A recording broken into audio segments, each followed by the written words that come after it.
And welcome back to the channel. Here, everybody, Lucas from Mars back again with this MLB Show 22 Custom League.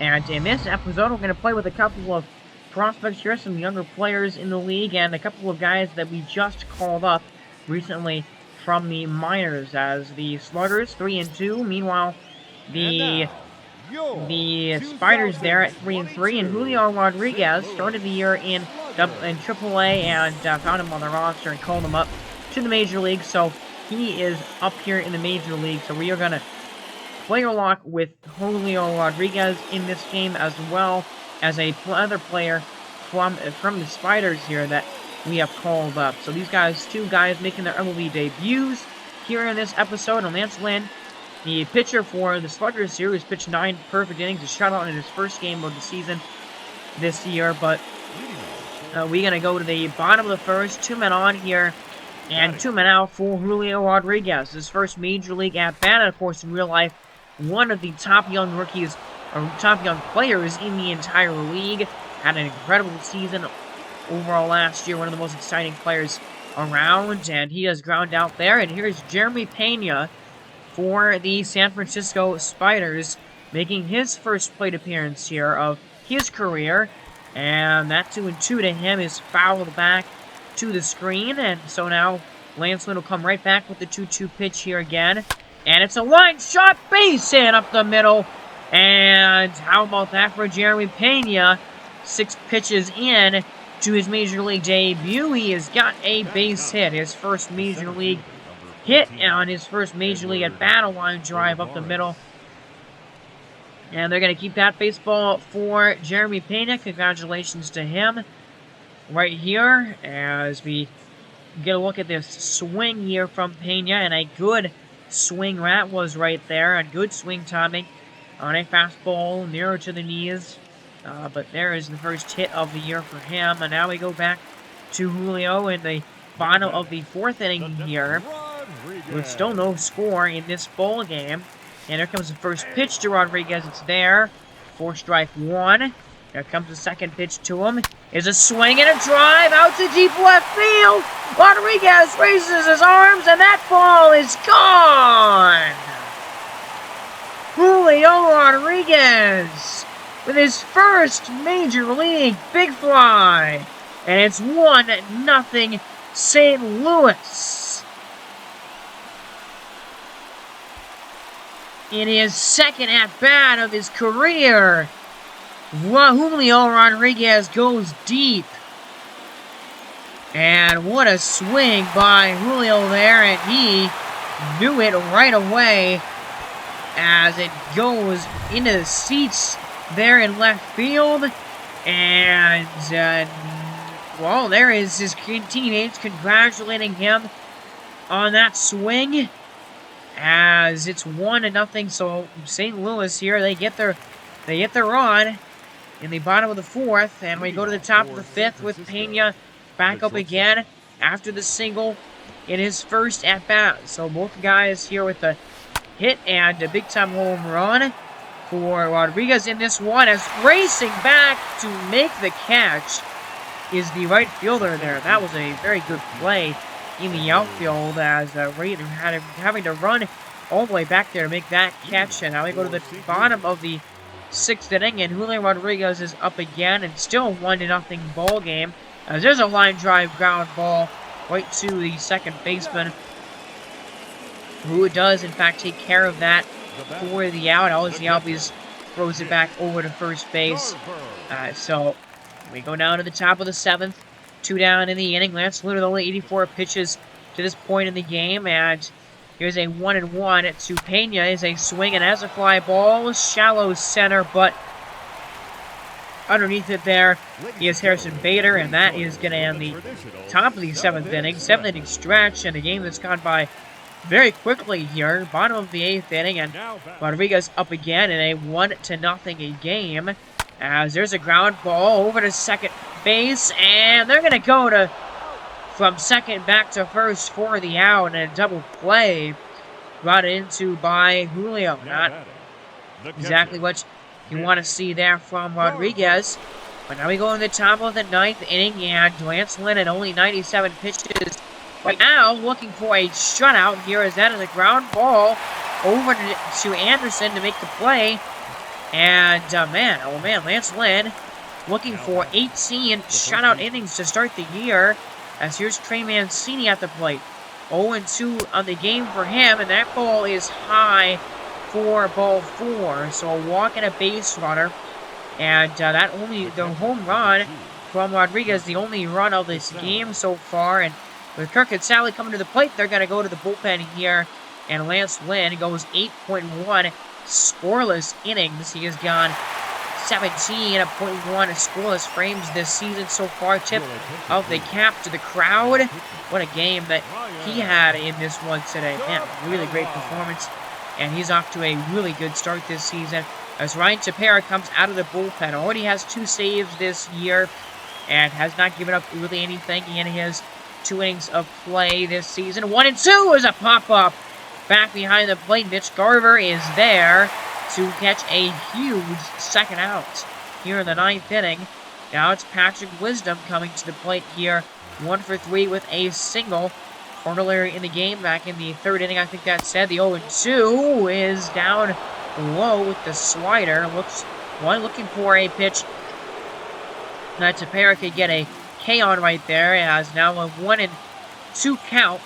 Here it comes. It is a foul ball back to the screen. This has been a long at bat here from Patrick Wisdom, who is going to be looking in again for another pitch here, as he can drive. The 1-2 swing and a miss and a slider way outside the zone.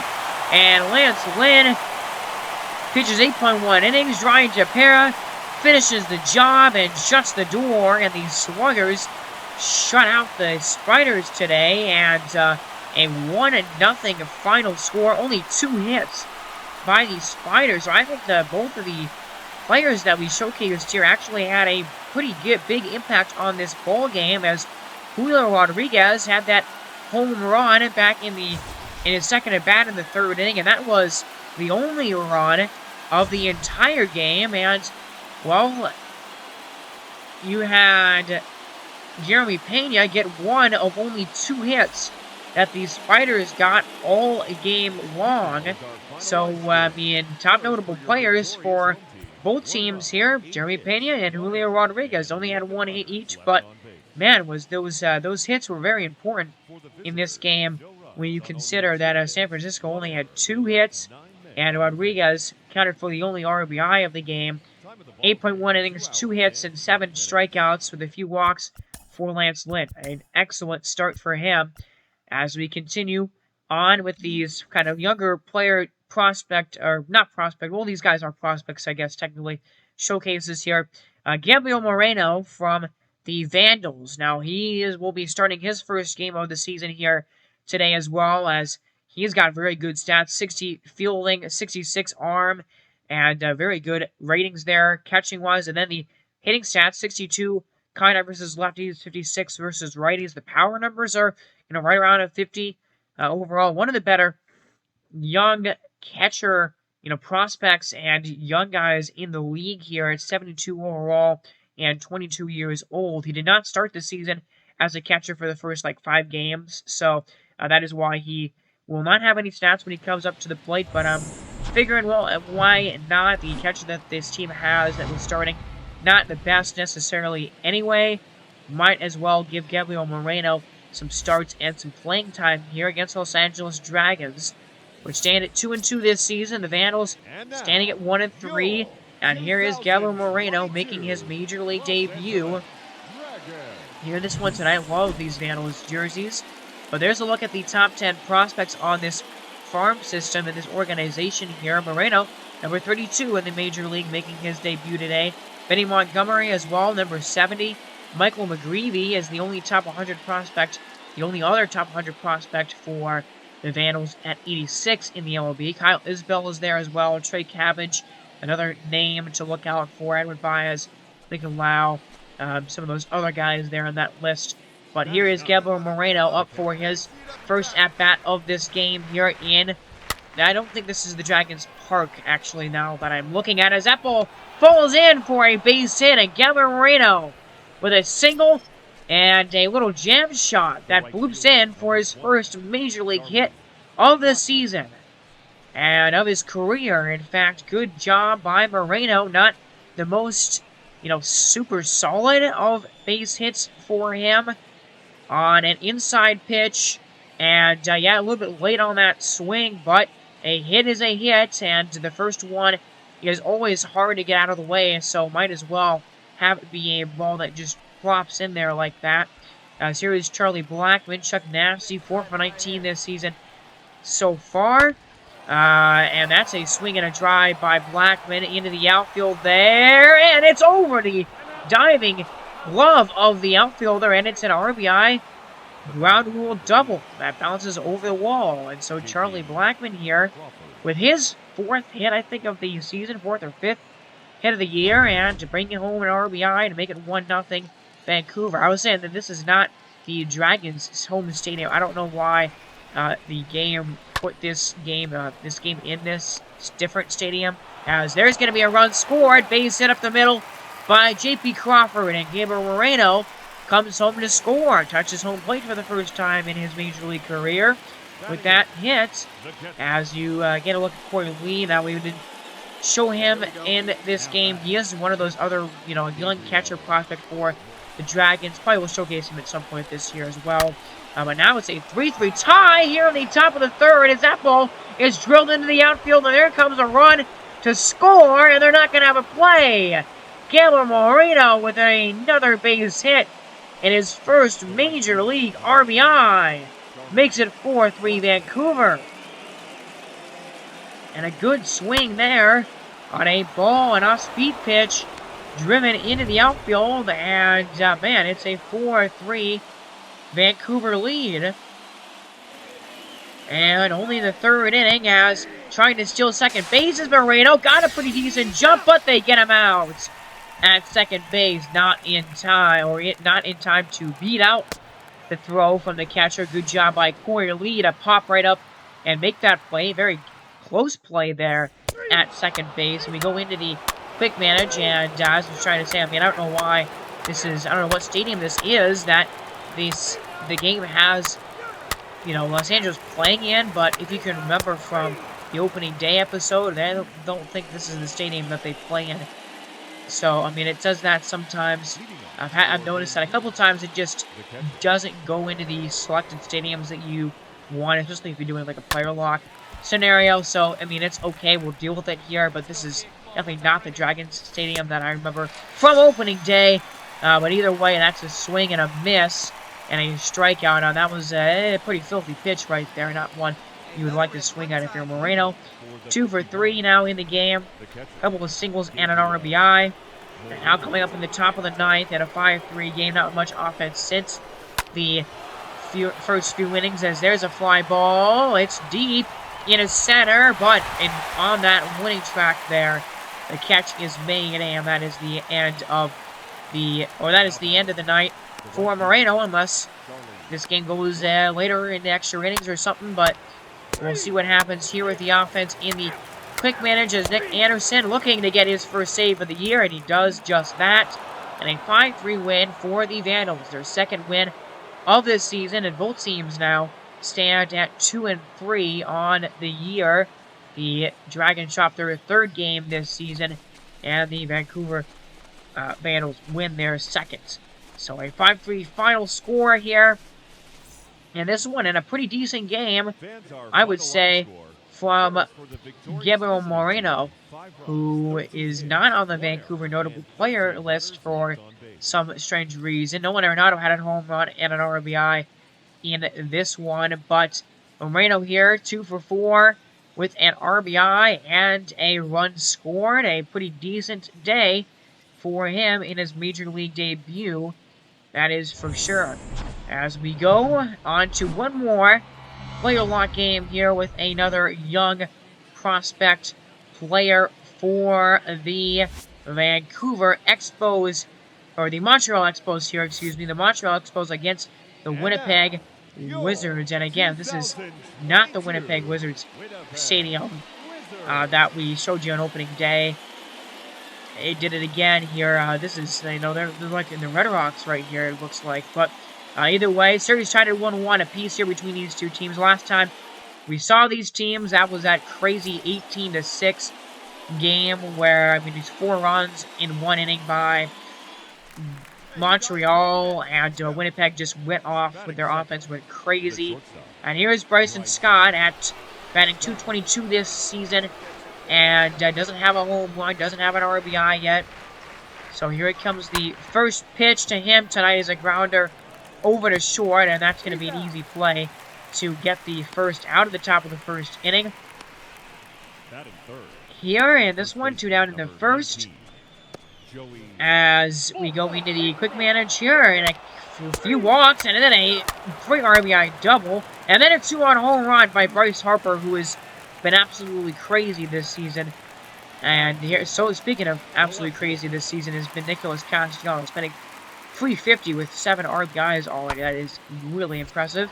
And he pops it up to shortstop here, though, as that is caught by Bryson Scott, and that is the second out. And then we go to the top of the third in a 3-2 game for Montreal out in front.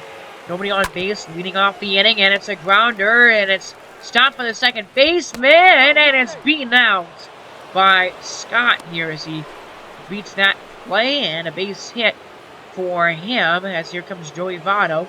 Couple of home runs, 6 RBIs already for Joey Votto, batting .250, and this year, and he takes ball 4 there on a walk from Robbie Ray, which puts 2 men on and 1 man out for George Springer, who is not really that good. He's not started out the season very well, only batting .225 with no home runs and no ribbies. As going to second base, the throw is way over the glove of the second baseman and into the outfield, and all the way to third base goes Bryson Scott, who is now 90 feet away on an error from Robbie Ray.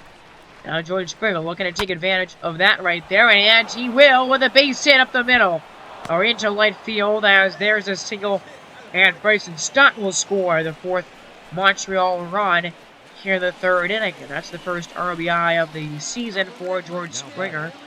Now Bryson Scott up again here in the top of the 4th inning, 1-2 pitch, and here it comes to him. It's a line drive, but it's caught by the shortstop, Willie Adames, making the play there. And so middle of the 4th, 5-2, Montreal out in front pretty comfortably now.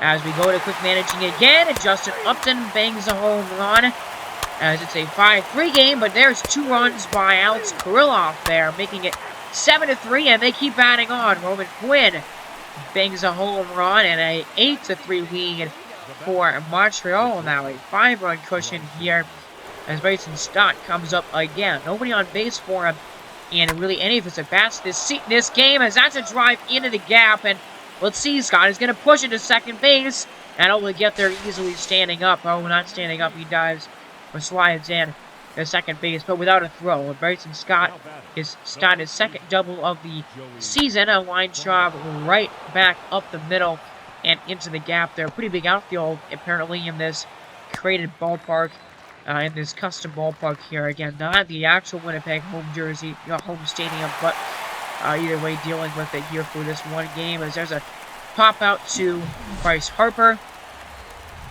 who, remember last time we saw him, he had 3 home runs, I think, in like 8 RBIs in the last game, in that 18-6 game, and he has a home run today. He has been one of the hottest hitters to start the year for anybody and any team, as there's another line drive. So Scott has had a couple of those today, and Adames has taken away a couple of hits from him in this one, as that is a catch on a leap for the out.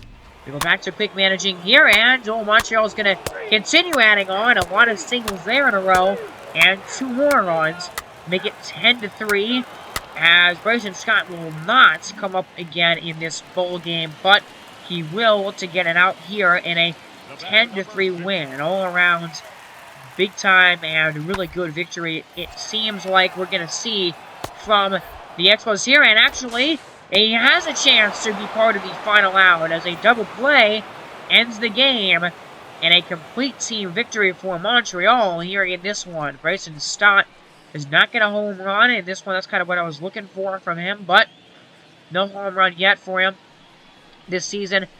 But it is a 10-3 win for the Expos, and that is at least their second win of the season. I'm not sure exactly what these teams' records are, besides, you know, they're 1-1 in this series so far. But Montreal wins this series against Winnipeg here, and, you know, kind of a day after, the offense for Winnipeg just went absolutely ballistic. The offense for Montreal here goes really ballistic. Bryce Harper with a home run and 2 RBIs, 2 hits in this one for Bryson Stott, a single and a double and a run scored. So to finish off the episode here, we're going to have a full-on game and a complete game here between the Charlotte Cougars and the Richmond Rhinos. And the Charlotte Cougars right now 1-4 on the season. The Rhinos are 3-2. They've lost their last 2 games of the season after starting out the year 3-0. And they are on a little bit of a losing streak here, and so are the Cougars here. Not the best start for them this year, 1-4. As here's Walker Buehler pitching in this one for the Rhinos. 7 innings in his first start of the year, and very good numbers there. 8 strikeouts for him. But he's going up against a teammate of his in Clayton Kershaw, who pitched even better last start in the opening day.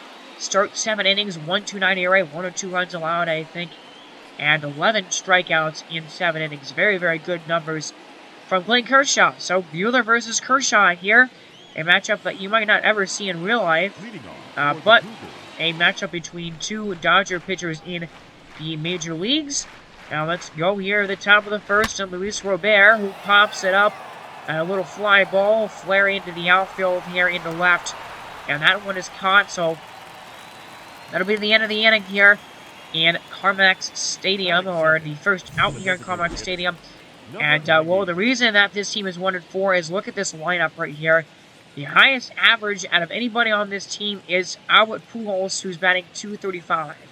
A really, really bad lineup right now this season. Really nobody doing well. Nobody hitting the ball very effectively. Justin Turner has started batting .222 with a home run and an RBI. But the offense here for the Cougars has just been really bad this season to start.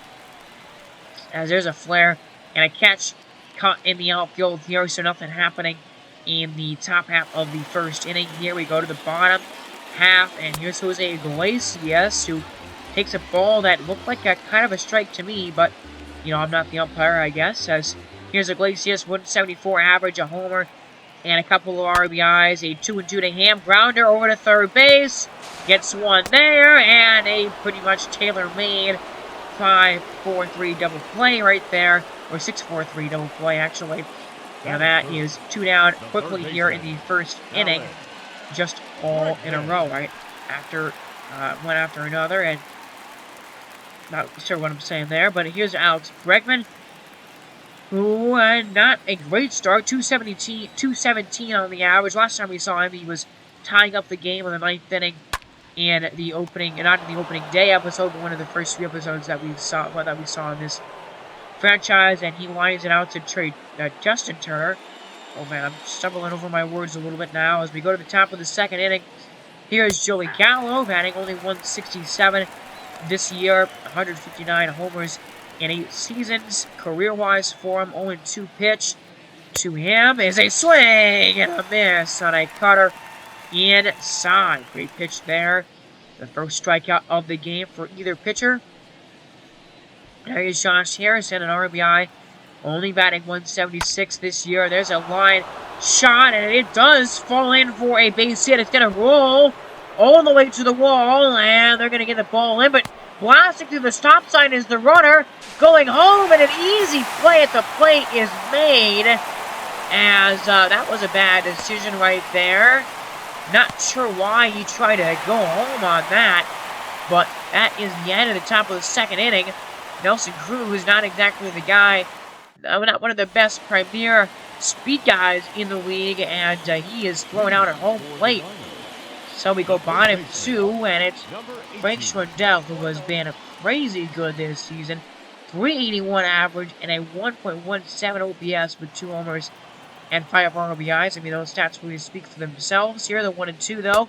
Tim swing and a miss. Strike 3. And Kershaw gets his first K tonight. Nick Ahmed batting .400 this year is up now, and he pops it over to first base. And racing over to make the catch is Albert Pujols, who I'm not sure why he's in the field. I'm not sure who the his team is, but probably should be Albert Pujols. But either way, go to the top of the third, and Luis Robert swings and misses. Strike 3 down below the knees for Walker Buehler. And a great pitch right there from him to Luis Robert, as that'll end the top of the third inning. So bottom 3, here's Cody Bellinger, batting .250 this year and 1 RBI so far. Excuse me, and 1 RBI so far this season. 2-1 to him from Kershaw. It is a swing and a miss. That is slider, excuse me. As it's now a 2-2 pitch. Here to Bellinger. And it's on the corner, right on the black for strike 3. Great pitch there by Kershaw.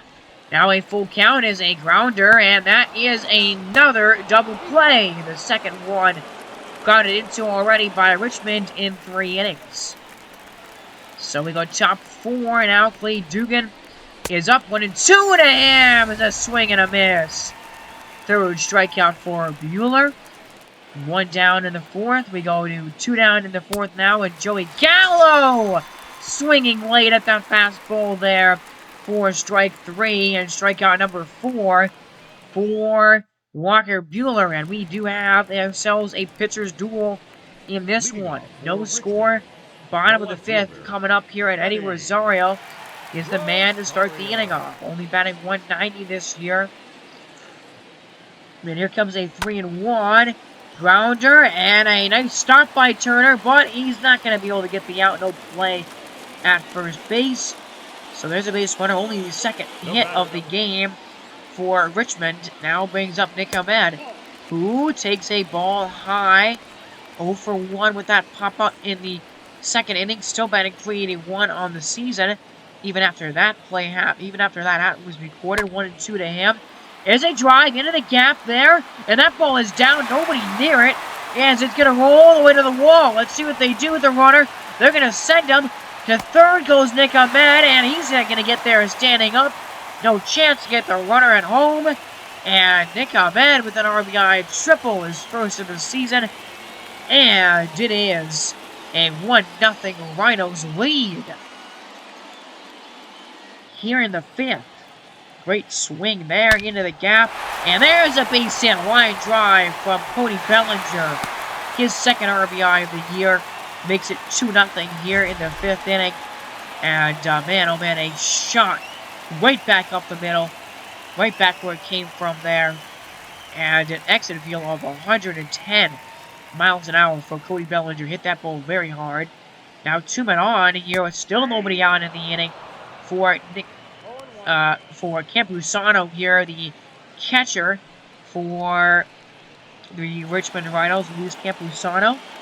1 and 2 to him now, and there's a strikeout, and that was huge by Kershaw. Needed to get some type of momentum back on his side, and that was absolutely monstrous right there. Absolutely huge strikeout. And look at the pitching sequence there, a couple of strikeouts, and then a slider to finish him off.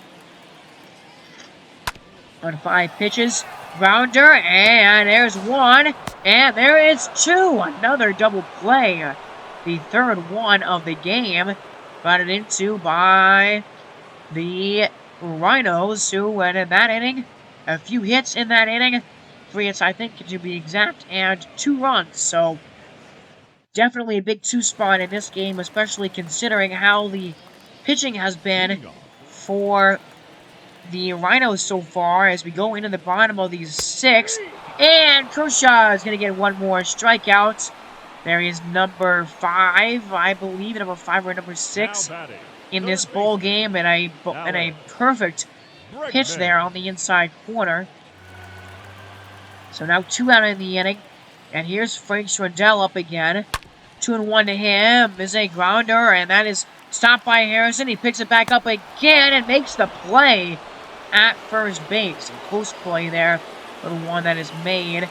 And in the 6th inning, and man, oh man, Charlotte has done nothing on offense, and this has been the story of their young season this year, as the offense just is nowhere to be found right now this season. I mean, only 1 hit against Walker Buehler tonight, and that is a throw, and it gets away from Walker Buehler all the way to second base. Goes the runner, and that's going to be an error right there on the first baseman Schwindel. A bad throw to Walker Buehler, trying to make that play there at first base. And one more look at it, and yeah, I don't know why that throw was so offline. Maybe just rushed it a little bit. But a big-time runner in scoring position for Albert Pujols here tonight. 0 for 2 in the game to this point. 4 for 19 overall this season. And he's a big, the best chance that the Cougars have had this game to get some runs. And there's a walk. So now there's 2 men on. The tying run is on base. And the go-ahead run is at the plate in Josh Harrison, who is 1 for 2 in this game. Let's see the 1-1 to him. A fly ball, center field, racing back on it is Bellinger, and he is there to make the catch and end the top of the 7th inning. And that's a big-time blow right there for Charlotte. And they still are down 1-zip, or 2-zip. As out of the bullpen comes Johnny Cueto, and looking at his stats this last year, not going to be a starter this year for Charlotte as we are in the bottom of the 7th. Here's Bellinger once again, and a 3-1 to him. Grounder, and against the right into the shift. Nice play, and a great throw to first base just in time to get the outs, and that's Jordan Waller right there. As he's 0 for 2, just like so many other guys for the Cougars, who need to get some offense here going now if they want to come back. Here's Walker Buehler in his 8th inning of work today. 1-2 is a swing and a miss on a low slider. Great pitch right there from Walker Buehler, and strikeout number 5 in this game for Walker Buehler today, the star ace for Richmond, who has been certainly pitching like an ace today. And there's a pop-up on the infield, and that is to the shortstop, who makes the catch to end the top of the 8th inning. And another scoreless frame from Walker Buehler. Eight great innings. And so now we go to the 9th, and Walker Buehler still pitching here in the top of the 9th. Starts out the inning with 101 pitches. And let's see how many else he can get here, and if he can try and complete this complete game, as he starts it off well with a fly ball to right. So now 1 down in the inning. Now there's 2 outs. As here comes Nelson Cruz, 0 for 1 in this game. Only batting 217 this season. Here comes a 2-1, and it's a fly ball. Center field, racing over is Bellinger. He's underneath it, and he makes the catch to end the ball game. And Walker Buehler, my oh my, complete game shutout. 2 hits is all that he allows in this one today, and the Rhinos take this one here by a final of 2-0. They go to 4-2 on the season. That's a good start for them, and the Cougars, meanwhile, continue to struggle so far this season, especially on the offensive front, as they fall to 1-5 this year. As the runner thrown out of the plate, and then the 7th inning, we had 2 runners on base after the error. That was your best chances to score, and it just didn't happen for Charlotte in this one at any point. And so that is going to do it here in this bowl game, and that will do it here in this episode as well. 2-0 Rhinos the win in this one today, and that'll be the end of the game and the end of the episode here from me, Walker Buehler, then pitcher of the game with that complete game shot, and actually a one-hit performance. Charlotte only had one hit total in the game. Almost a no-hitter. But the only guy to get a hit in this game for Charlotte was Harrison with a single, 1 for 3 on the day. And look at these averages. I mean, you're not going to score any runs if your best hitter is batting .208. That is really, really bad right there. And Kershaw, not a bad game at all from him. 6 innings, 4 hits, only 2 runs allowed, 4 strikeouts and 3 walks, but not nearly as good as what we saw Walker Buehler do today. RBI from Nick Ahmed, his 5th of the year, and then Cody Bellinger got his 2nd of the season, as only 4 hits for Richmond as well. It's not like they got a bunch of hits in this game by any means, but Walker Buehler, 9 innings, 1 hit, 3 walks, 5 strikeouts, a really good game from him. And that'll do it for me, everybody. I hope you guys are having a great day. Next time, we'll continue with this MLB Show 22 Custom League. We got an excellent video for you next time. And we got some couple of great games, including the best game of this young season that I have recorded so far. So make sure to stick around for that. But remember to subscribe to the channel for more to be reminded of when I'm uploading. And I will see you guys in the next one. Have a great day, everybody. And God bless.